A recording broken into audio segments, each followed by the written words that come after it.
Dobar dan, dragi moji, dobrodošli u moj novi video. Ukoliko želite da saznate recept za ove fenomenalne kuglice, ostanite sa mnom. U jednu veću posudu izgnjeđite 2 manje banane, dodate 220 grama mljevenog keksa, ja sam dodavala plazmu i dodala sam 2 do 3 kašike nutele, znači možete po ukusu. Sve to dobro sjedinite i pravite kuglice. Kuglice naravno pravite po vašoj želji, veće ili manje.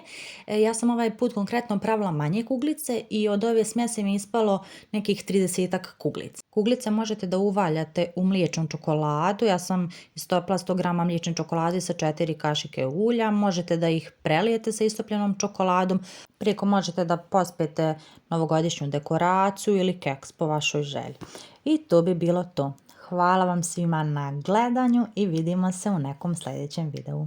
Ćao!